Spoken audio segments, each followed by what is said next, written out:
नमस्कार। Gurugram degree college में आपका हार्दिक स्वागत है।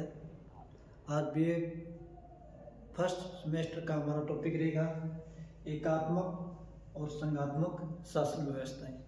सबसे पहले हम जानेंगे विश्व में किन राष्ट्रों में एकात्मक शासन व्यवस्था प्रचलित है और किन राष्ट्रों में संघात्मक शासन व्यवस्थाएं प्रचलित है। ठीक है।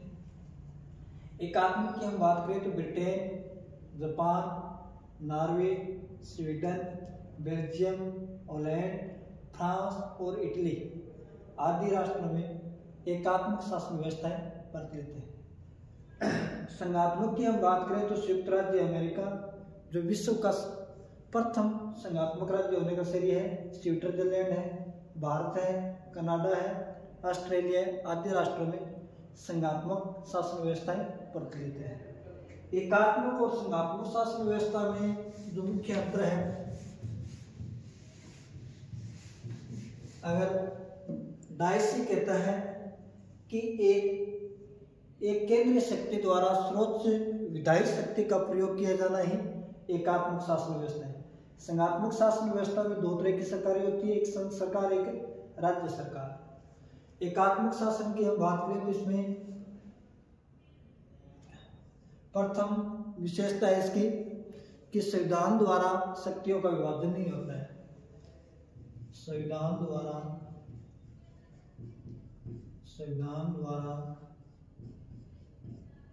शक्तियों का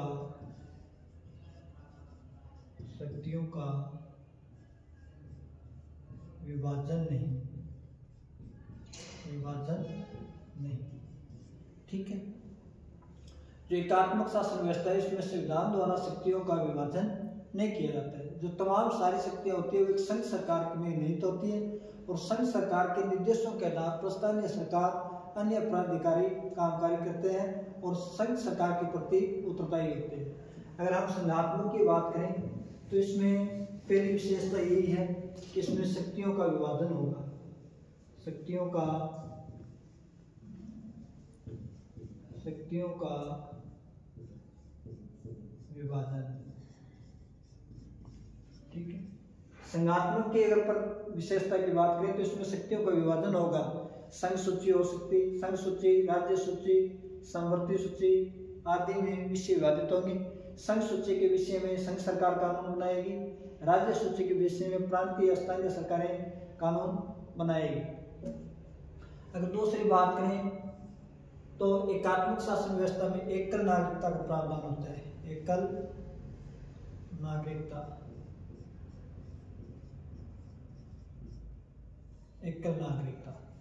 इसमें सिर्फ एक संघ की एकल नागरिकता मिलती है। संघात्मक शासन की बात करें तो इसमें दोहरी नागरिकता होती है। दोहरी नागरिकता।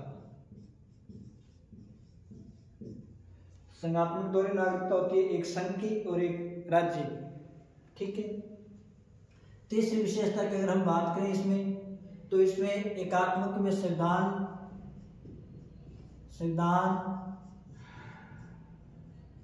लिखित व अलिखित हो सकता है। अलिखित संविधान का जो रूप है वो लिखित या अलिखित के रूप में हो सकता है, लेकिन संघात्मक शासन व्यवस्था में संविधान लिखित, कठोर और सर्वोच्च होगा।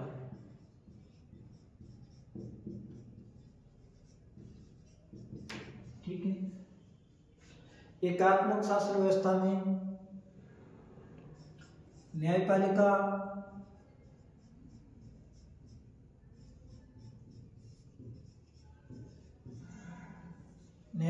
एकल रूप यानी संघ सरकार के निर्देशन में। संघात्मक शासन व्यवस्था में दोहरी न्यायपालिका हो सकती है या एक सर्वोच्च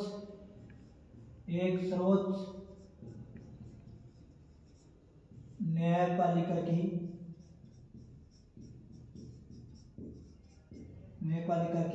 व्यवस्था। ठीक है। जो एकात्मक शासन है उसका संविधान द्वारा शक्तियों का विभाजन नहीं होगा।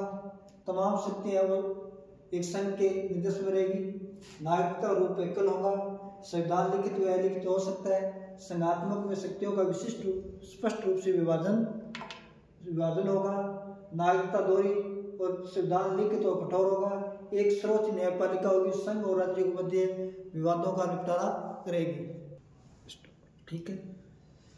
एकात्मक और संघात्मक शासन के जो मुख्य गुण हैं, जो एकात्मक शासन है उसमें प्रशासन में एकता रहती है। क्योंकि जो प्रशासन की तमाम शक्तियां वो केंद्रीय सत्ता के निर्देशन में कार्य करती है। शक्तियों का उत्तरदायित्व का विभाजन नहीं होता है। और संकट काल के लिए भी ये सबसे उपयुक्त है, क्योंकि इसमें फैसले आसानी से लिए जा सकते हैं और आसानी से लागू किए भी जा सकते हैं। एकात्मक में संगठन में सरलता होती है। छोटे राज्यों के लिए उपयुक्त है। जहाँ एक समान भाषा संस्कृति के लोग रहते हैं वहाँ एकात्मक शासन व्यवस्था उपयुक्त है और राष्ट्रीय एकता को बढ़ावा देती है। अगर संघात्मक शासन के गुण की बात करें हम, राष्ट्रीय एकता के साथ साथ स्थानीय स्वशासन का भी महत्व होता है। इसमें एक तो सरकार होती है जो संघ सरकार राष्ट्रीय हित में कार्य करती है। स्थानीय स्वशासन जो राज्य सरकार स्थानीय हित के लिए उत्तरदायी होती है। निर्बल यानी छोटे छोटे राज्य जिनके लिए विशाल संघ का निर्माण कर सकते हैं। उदाहरण के रूप में अमेरिका शुरू में 13 ब्रिटिश उपनिवेशों का भाग था, लेकिन वर्तमान समय में उसमें 50 उपनिवेशों का शासन है। विशाल राज्यों के लिए उपयुक्त है जहाँ भिन्न भिन्न धर्म संप्रदाय के लोग रहते हैं। विशाल राज्यों के लिए संघात्मक शासन व्यवस्था उपयुक्त है। इसमें राजनीतिक चेतना का बढ़ावा मिलेगा और संघात्मक यानी जब संघ जुड़ते हुए विश्व संघ की ओर कदम बढ़ेगा। ठीक है। जो एकात्मक शासन व्यवस्था है, अगर इसकी हम परिभाषा की बात करें तो डाइस ने कहा कि ये केंद्रीय शक्ति के द्वारा सर्वोच्च विधायी शक्ति का प्रयोग किया जाना ही एकात्मक शासन व्यवस्था है। डाइस की परिभाषा आपको मुख्य रूप से याद होनी चाहिए। एकात्मक नाम से ही पता चलता है कि इसमें सारी शक्तियाँ केंद्र संघ के सरकार के में निहित होती है। स्थानीय सरकार को इसमें उत्तरदायित्व संघ सरकार के प्रति होता है, जो उनको संविधान के द्वारा शक्तियाँ प्राप्त न होकर संघ के द्वारा उनको कार्यों का उत्तरदायित्व विभाजन किया जाता है। ठीक है। अगर एकात्मक शासन व्यवस्था की हम राष्ट्रों की बात करें, वर्तमान में ब्रिटेन है, जापान है, नॉर्वे है, स्वीडन है, बेल्जियम है, पोलैंड है, फ्रांस है, इटली है आदि राष्ट्रों में एकात्मक शासन व्यवस्थाएं प्रचलित है। अब एकात्मक शासन व्यवस्था जो सामान्य विशेषता है, इसकी पहली विशेषता है कि संविधान द्वारा शक्तियों का इसमें विभाजन नहीं होता है। संविधान द्वारा किसी तरह कोई शक्तियों का विभाजन नहीं किया जाता है। इसके विपरीत आप संघात्मक में पढ़ते हो तो उसमें एक लिखित सर्वोच्च संविधान होता है जिसमें शक्तियों का स्पष्ट रूप से विभाजन किया जाता है। ठीक है। दूसरा, स्थानीय सरकार है वो केंद्र पर निर्भरता रहती है। स्थानीय सरकार खुद किसी तरह की फैसले की शुरुआत खुद नहीं कर सकती है, वो संघ सरकार के फैसलों में उत्तरदायित्व होती है। तीसरी, इसकी अगर विशेषता की बात करें तो एकात्मक शासन में एकरी नागरिकता मिलती है। और संघात्मक में इसके विपरीत एक संघ की होती है और एक राज्य की नागरिकता दोहरी नागरिकता का प्रावधान है, लेकिन एकात्मक में नागरिकता एक ही प्राप्त होती है नागरिकों की।